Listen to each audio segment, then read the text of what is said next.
መላቀጡ የጠፋው የአሜሪካና የኢራን ነገር የባሰ እየተካረረና በአሜሪካ ባለስልጣናት አስቀያሚ የህፃን ቀልድ እየመሰለ ነው።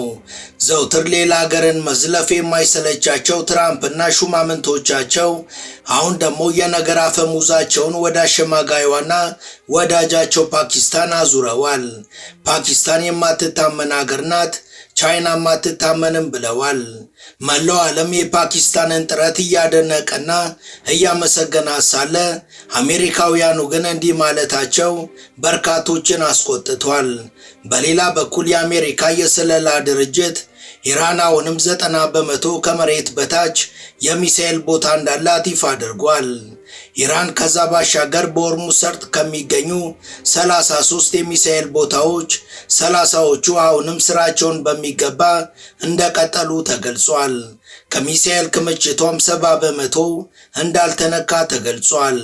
ይህም ትራምፕና ኔታንያሁን እንቅልፍ የነሳ ጉዳይ ሆኗል። የጨነቀው የትራምፕ አስተዳደር አብዮታዊ ዘቡ ባልተስተጓጎለ መልኩና በተቀላጠፈ ሁኔታ የነዳጅ ሽያጭ ሂደቱን እንዴት እንደሚያከናውን ላብራራልን ሰው $15 ሚሊዮን ሽልማት እንሰጣለን ሲል ማስታወቂያ አውጥቷል። በሌላ በኩል በአሜሪካ የሸቀጦችና የምግብ ዋጋ በእጅጉ ጨምሯል።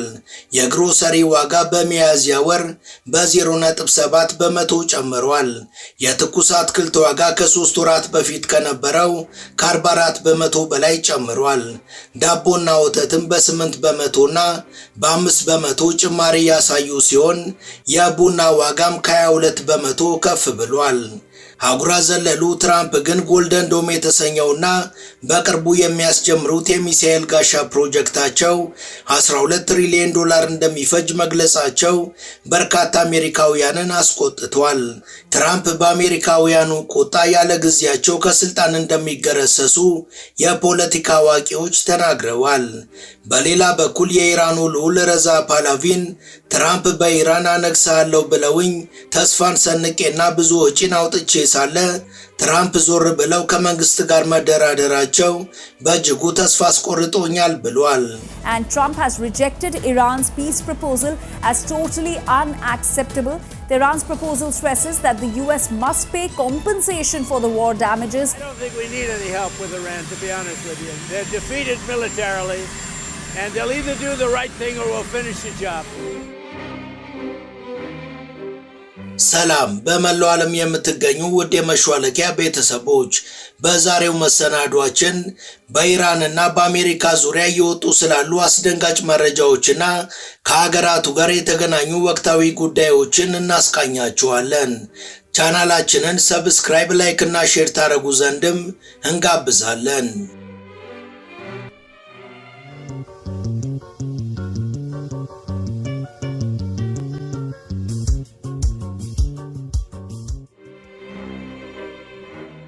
የአሜሪካ የስለላ ድርጅት ኢራን አሁንም 90% ከመሬት በታች የሚሳኤል ቦታ እንዳላት ይፋ አድርጓል።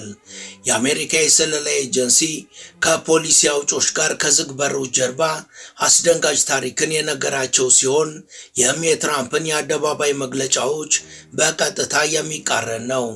በግንቦት መጀመሪያ ላይ በተካሄደ ምስጢራዊ ግምገማ ላይ በወጣ መረጃ መሰረት በሆርሙዝ ባህር ዳርቻ ከሚገኙ 33 የሚሳኤል ቦታዎች 30ዎቹ አሁንም ስራቸውን በሚገባ ቀጥለዋል። ኢራን 70% የሞባይል ማስነሻዎችና 70% ደግሞ የቅድመ ጦርነት የሚሳኤል ክምችቶች ማለትም የባላስቲክና የክሩዝ ሚሳኤሎችን በብዛትና በጥራት ይዛለች።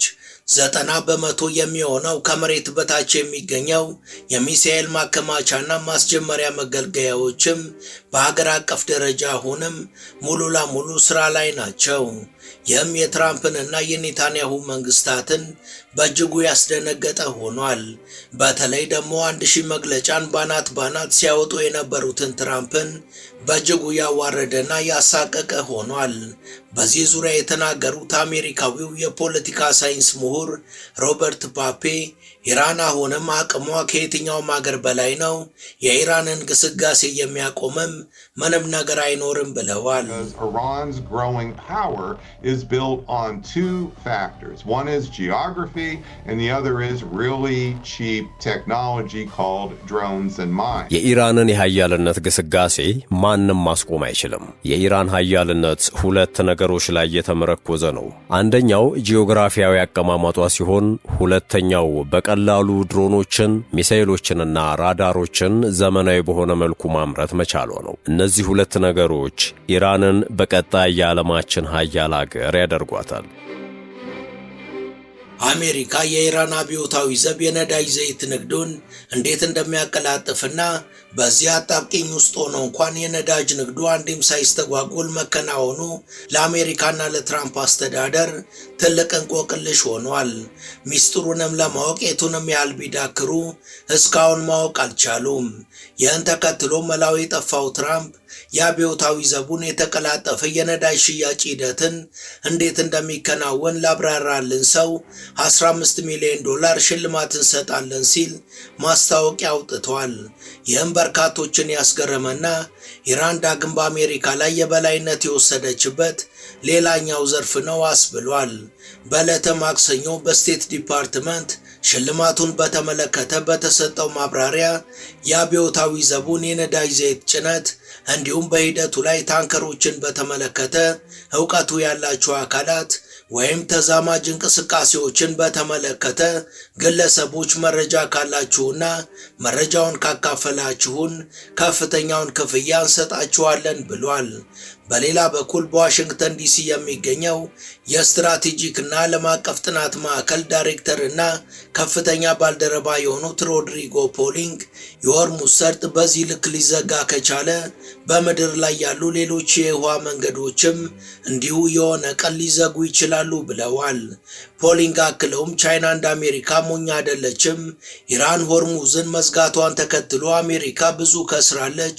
በታክቲክም በኢራን ከፍተኛ ብልጫ ተወስዶባት ጦርነቱን ለማቆም ተገዳለች። ቻይና ግን ብልጥ ስለሆነች የሆርሙዝ መዘጋት እንኳን ሊያከስራት ቀርቶ አንዳች ያስተጓጎላት ነገር የለም ብለዋል። ቻይና በዚህ ሁሉ ውጥረት ውስጥ ሆና እየተዋረደች አይደለም። አሜሪካ ግን በእጅጉ እየተዋረደች ነው። ከዛ በላይ ወዳጇንና ሸማጋይዋን ፓኪስታንን እያስቀየመች አሁን ላይ ብቻዋን ቀርታለች ብለዋል።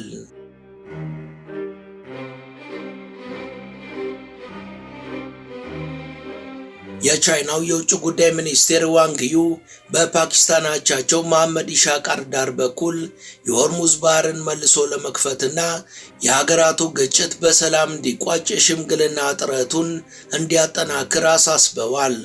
ፓኪስታን በአሜሪካና በኢራን መካከል ባደረገችው የቅርብ ጊዜ የሽምግልና ጥረቶች ቻይና ላደረገችው ድጋፍም የፓኪስታኑ የውጭ ጉዳይ ሚኒስቴር አመስግነዋል። በሁለቱ ሀገራት መካከል የተፈጠረው ቅንጅትም ውጤት እንደሚኖረው ያላቸውን ተስፋ ገልጸዋል። የቻይናው የውጭ ጉዳይ ሚኒስቴር ኢስላማባድ በራሷ መተማመኗ የአካባቢውን ሰላም ለመመለስ እንደሚረዳም ተናግረዋል። ሁሉን ነገር ማወክ የሚወዱት አሜሪካውያኑ ግን ነገሮች ደህና እየተጓዙ ሳለ እኛ ለድርድሩ ፓኪስታንን አናምናትም የሚል አዲስ ጉርምርምታን እያሰሙ ነው። ይህም አሜሪካውያኑ ነገሩን አስቀያሚ የሕፃን ቀልድ እያደረጉት ነው አስብሏል። ከዛም ባለፈ መሰል ያካሄድ ዘይቤ በዓለም አቀፉ የዲፕሎማሲ መድረክ አሜሪካንን እርቃኗን የሚያቆማት ይሆናል ሲሉ በርካታ ተንታኞች እየተናገሩ ነው። ይህን አዲስ ያመጡትን ፓኪስታንን የመወረፍ አመላቸውን ካንጸባረቁት መሃል አንዱ የሆኑት የአሜሪካ ሴኔት አባሉ ሊንድስሌ ግራሃም እኔ ፓኪስታንን ለአሸማጋይነት አላምናትም፣ እሷ የማትታመን ሀገር ናት ብለዋል። I don't trust Pakistan as far as I can throw them. If they actually do have Iranian aircraft parked in Pakistan bases to protect Iranian military assets. እኔ ፓኪስታንን በፍጹም አላምናትም። በግዛታቸው ውስጥ ኢራንን የሚጠብቁ የኢራን አውሮፕላኖች በፓኪስታን እያሉ ፓኪስታንን ማመን ለኔ ሞኝነት ነው። ይህንን የሰላም ድርድር ሌላ ሀገር ቢያከናውኑ ይሻላል። እናንተ የአሜሪካ አስተዳዳሪዎች ፓኪስታንንና ቻይናንም እንዴት እንዳመናችኋት ይገርመኛል። የኢራን የተኩስ አቁም ስምምነት ተሰባሪ መሆኑ መታወቁን ተከትሎ የድፍድፍ ነዳጅ ዘይት ዋጋ በእጅጉ እየተናጋ ነው። በደቂቃዎች ልዩነት መገለባበጡ ደግሞ ለበርካታ ሀገራት አዳጋች ሆኗል። ብሬንት ድፍድፍ ነዳጅ ዘይት ዛሬ 82 ሳንቲም ወይም 0.76 በመቶ የቀነሰ ሲሆን በበርሜልም ዋጋው ወደ $106 ከ95 ሳንቲም ወርዷል።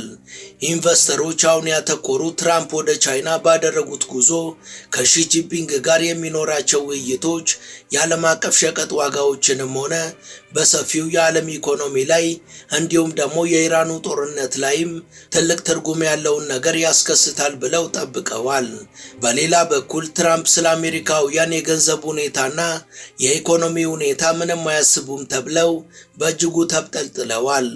ቴህራን የኒኩሌር ጦር መሳሪያ እንዳይኖራት መከላከል ቅድሚያ የሚሰጠው ጉዳይ በመሆኑ ትራምፕ በኢራን ላይ በሚደረገው ጦርነት ወቅት ስለ አሜሪካውያኑ የፋይናንስ ሁኔታ ምንም አያሳስበኝም ማለታቸው ደግሞ ይህንን ሐሳብ ያጠናከረው ሆኗል። የዋጋ ግሽበቱ እየጨመረ ባለበት በዚህ ሰዓት በአሜሪካ ያለው የኢኮኖሚ ሁኔታ ምን አይነት እንደሆነ ጥያቄ የቀረበለት አንድ ጋዜጠኛ ከቴህራን ጋር ለመስማማት እኛ ራሳችን ይቅርታ ብንጠይቅ እንኳን ደስ ይለኛል፣ በኑሮ በጣም ተጎድተናል ብሏል። በኢራን ያለው ጦርነት በተለይ በአሜሪካ የምግብና የነዳጅ ዋጋን ጨምሯል። ይህም በመላው ሀገሪቷ ለአሜሪካውያን የዕለት ተዕለት ኑሮን በእጅጉ አስቸጋሪ አድርጎታል።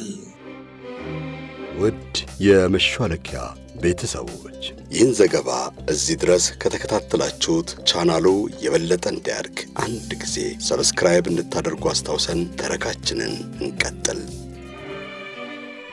በእንቅርት ላይ ጆሮ ገድፍ እንዲሉ የኢራን ጦርነት ወጪዎችን እያሳደገ ባለበት ወቅት የአሜሪካ የሸቀጣ ሸቀጦች ዋጋ በ4 ዓመታት ውስጥ ትልቁን ጭማሪ ማሳየቱ ይፋ ሆኗል።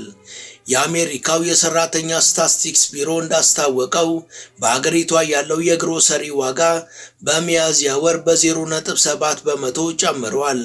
የትኩስ አትክልት ዋጋም ከ3 ወራት በፊት ከነበረው ከ44 በመቶ በላይ ጨምሯል። በተመሳሳይ ጊዜ እንደ ዳቦና ወተት ያሉ ሌሎች የምግብ ምርቶች ዋጋም በ8 በመቶና በ5 በመቶ መጠነኛ ጭማሪ አሳይተዋል።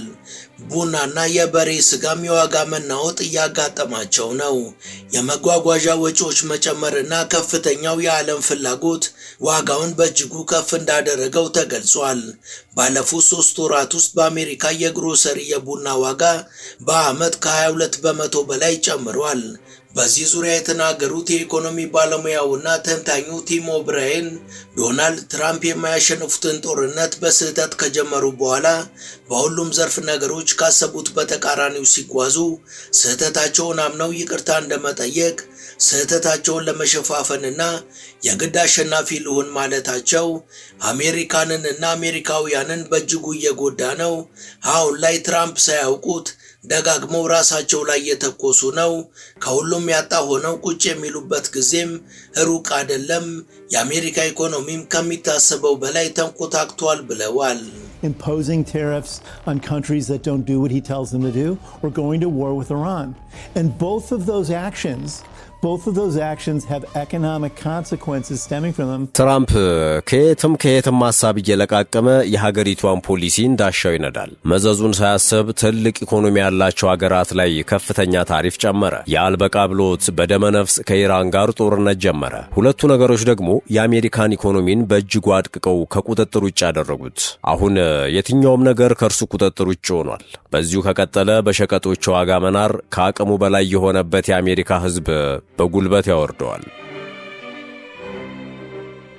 ከኔ በላይ ላሳር ባዩ ዶናልድ ትራምፕ ግን ጎልደን ዶም የተሰኘና በቅርቡ የሚያስጀምሩት የሚሳኤል ጋሻ ፕሮጀክታቸው $1.2 ትሪሊየን ሊፈጅ እንደሚችል ገልጸዋል። ከኮንግረሱ በጀት ጽሕፈት ቤት የወጣ አዲስ ትንታኔ ትራምፕ እንደ እስራኤል ሀገራቸውን በሚሳኤል ጋሻ ለመከላከል ላቀዱት እቅድ የሚያስፈልገው ወጪ ባለፈው ዓመት ከተጠቀሰው $175 ቢሊዮን ከተባለው እጅግ የላቀ መሆኑን ያሳያል። አሁን ላይ አስፈላጊው የበጀት መጠንም $1.2 ትሪሊየን እንደሆነ ታውቋል። ይህም የጦር መሳሪያን ወደ ህዋ ማስገባትን ይጨምራል። ይህ ስርዓት ከዚህ ቀደም በእስራኤል አይረን ዶም ላይ የተመሰረተና በጥቃቱ ወቅት ሚሳኤሎችን ለመለየትና ለማስቆም የተነደፈ ነው።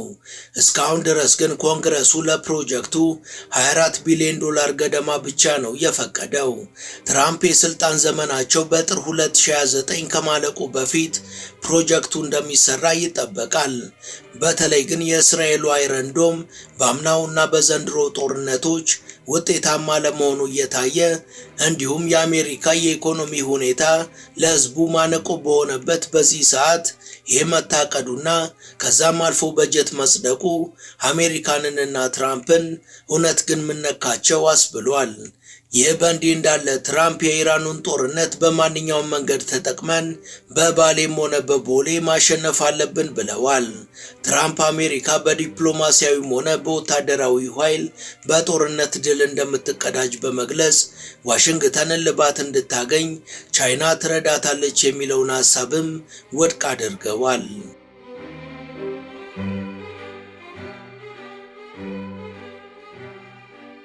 እንደ ግሪጎሮሳውያኑ የዘመን ቀመር በ1979 በኢራን ከተከናወነው ታላቁ አብዮት በፊት የሀገሪቷን ንጉሥ ሆነው ሀገሪቷን ለአሜሪካ ሲያስበዘብዙ የነበሩት ንጉሥ ሼረዛ ፓህላቪን በአብዮቱ ተገርስሰው በግዞት ወደ አሜሪካ መጓዛቸው ይታወሳል። ታዲያ ልክ እንደሳቸው የአሜሪካውያኑ አፋሽ አጎንባሽ የሆነው ልጃቸው ልዑል ረዛ ፓህላቪን በአሜሪካ የሚኖር ሲሆን በነ ትራምፕም በሀገር ኢራን እናነግሳለን ተብሎ ቃል ተገብቶለት ነበር። ታዲያ በእጅጉ ቋምጦ የነበረው ልዑሉ የዛሬ 4 ወር በኢራን ህዝባዊ አመጽ ሲከሰት በእጅጉ ተደስቶ ለአመፀኞች ከፍተኛ ድጋፍን ያደርግ ነበር። ከዛ ደግሞ ጦርነቱ ተጀምሮ አያቶላ አሊ ኳሚኒ ሲገደሉ ዙፋኑን እንደሚቆናጠጥ እርግጠኛ ነበር። ግና የነብር ጣት የነበሩትና አስቀድመው የቤት ስራቸውን የሰሩት ኢራናውያን አሜሪካንን ክፉኛ ደቁሰው ጥቃቱን ቀለበሱ። ነውጠኛውን ትራምፕን መላቅጥ አሳጥተው በአንድ ቀን 10 አይነት የተለያየ መግለጫን ማውጣትን ሆቢያቸው እንዲያደርጉ አስገደዱ። በዚህ ጊዜ ነገሩ የተምታታበትና ተስፋው እንደ ጉም የበነነበት ልዑሉም ምነው ትራምፕ ጉድ ሰሩኝ አነግሳለሁ እያሉ ዞር ብለው ደግሞ ከኢራን መንግስት ጋር ይደራደራሉ። በሳቸው ሁኔታ ግራ ተጋብቻለሁ፣ ተስፋም በእጅጉ ቆርጫለሁ ብሏል። You cannot send mixed signals. On the one hand said people need to rise and at the same time say wait, we are negotiating.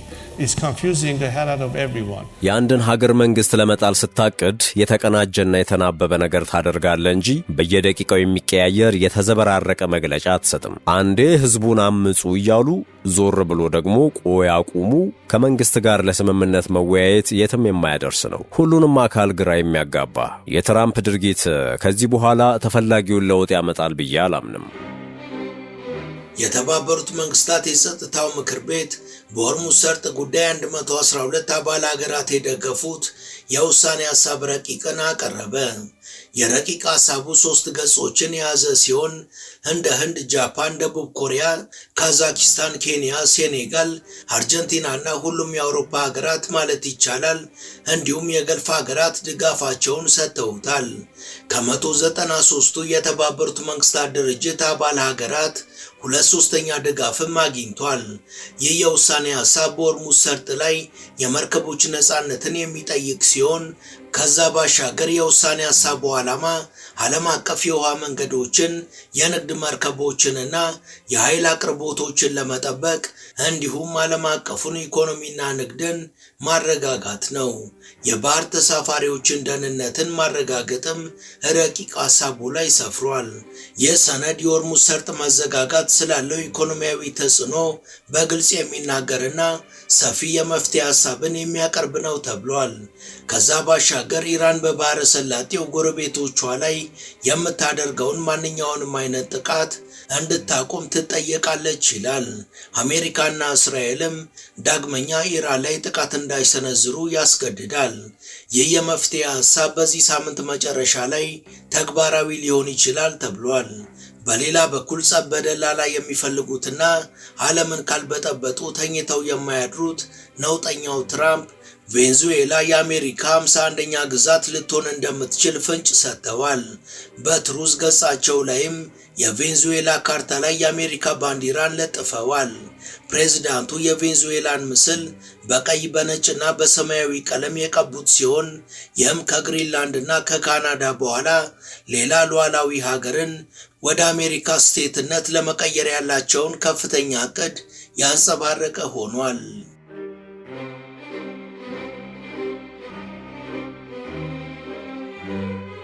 ወደ ቻናላችን ቤተሰቦች ለዛሬ ያሰናዳንላችሁ ይህን ይመስል ነበር።